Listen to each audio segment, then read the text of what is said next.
sang đêm đau lòng cao nếp eo เฮ้ยยุ่งสินอนแต่สินอนนะไปยุ่งแบบวันไหนกูว่ายุ่งหายอ่ะ ใครมาพี่พ่อกาวันไหน เปลี่ยนเงินเขินเดียวหิมกับแค่พวกนะ จังเนี่ยปันอย่างละร้อยก็เลยอะ มันจะเพียงไรหนึ่งต้องให้มันเข้าไปออกเคยหรอกมีก็จ่ายหน่อยพอถึงข้าวยามมันก็ดูเล็กปันขึ้นหน่ะมัว อ๋อ เวลาเบื่อนะ ร้อยมันก็ลงเขาได้ลิ ยินจมนะ Cái máy nông đến nắp tới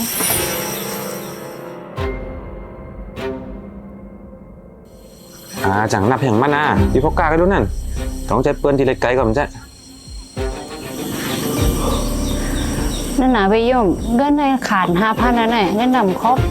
ใจโยพี่พ่อกามันจะก้นไม่นานนะมันดีหิบเต็นเนี่ยเทมันได้นับดีก็ขยันมันเงินกันนานก็พี่น้องกันนะ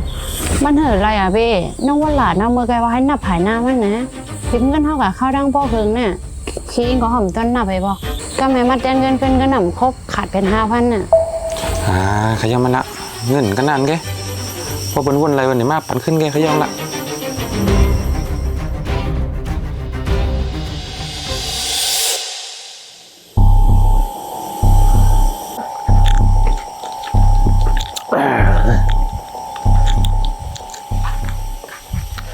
ยมอาแข็งเลยมีดองหยับเจอนี่ใครมาหิมเงินมือแทงในบัก200,000มั้งวะ อ๋อนึกว่ามีปัญหาแล้วนั่นแหละว่าแต่พี่พ่อกาเดี๋ยวเงินโซดังเงินนวล ก็ใครได้เงินชั่วเลยก็หมดทีเลยจ่ายเป็นเปอร์นั่นเลย อะไรอยู่จำนั่งก่อนนะจำคาโทรหาไม่ครับมากัน ฮัลโหลขอบใจไอ้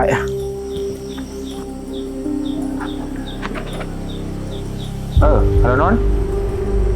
เอาเงินสดมาปั่นพี่พ่อกาย200,000โล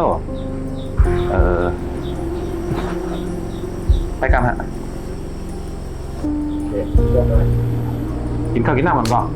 กูมีอยู่ที่นี่ซัมเมอร์ มีแหละ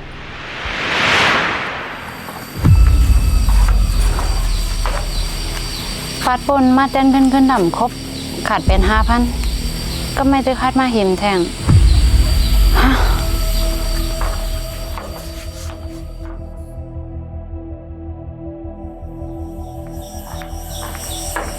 Mày xong ra với bác cả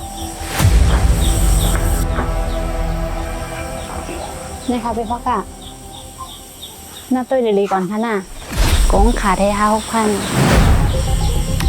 นนท์ยังว่าไม่เหนื่อยนะ ทีทั้งก็เลยที่มือก่อนน้ำนะ อ๋อเป็นไรค่ะ กินจมนะ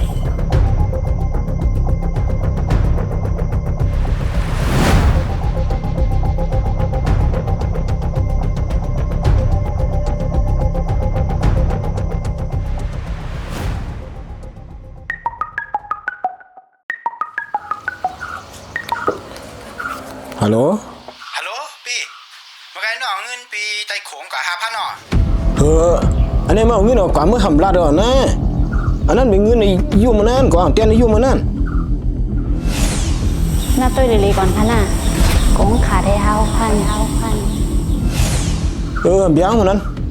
ก็ไม่ได้ชับเลี้ยงนี่มันก็หนวดนี่ก็เอาเงินกว่าผมลาดด้วยกัน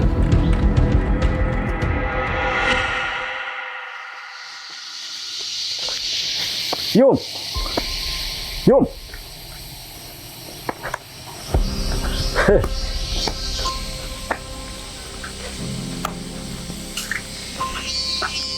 กันไรมาพี่พ่อกามาถึงเงินค่ะเนี่ย ตั้งกว่าแล้วมาหลีมาเลยก็เดี๋ยวมาเตียนบางเงินมาหน่อยกว่า จังเนี่ยเตี้ยนอย่างมันนะเป็นรวยก็เลยอะขำหลวเนี่ยใจรู้ ผมมีก็หิมเนอะมีก็เตียนเนอะเมื่อวะอ่ะ ช่วงวันนั้นเดี๋ยวจ่ายตังค์พวกก็มาอะไรแทงพี่พ่อกาเยอะปีกันอะไรแทงเนี่ย ที่เมื่อวะก็มีตังกว่าอยู่นะ อ๋อร้อยเดี๋ยวมันเหรียญไหมเลย วันนั้นที่เมื่อวันหน้าวันนะ ร้อยฮะ พี่จมนะ ครับไปฮะ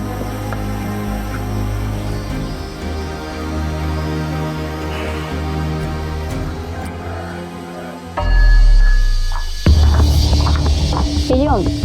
พี่พ่อกลางมาห่างนั่นปันในลงมาเห็นมังมาแตนอ่ะ ไงมาเตียนเงินเหรอ พี่นับตัวเองอ่ะกำเหมือนเจ้าของป้าต้นนั่นอ่ะ จังนับเพียงเงินกันได้ก็พี่น้องกันน่ะ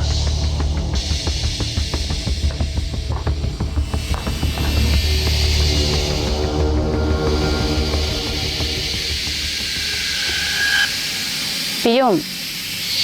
เพียงมันขาดแถวไม่ใช่ปันในมันเกินมา เกินมาเหรอ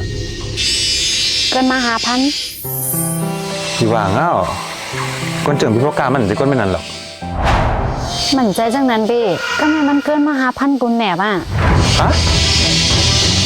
เอามาไหนคนนั้น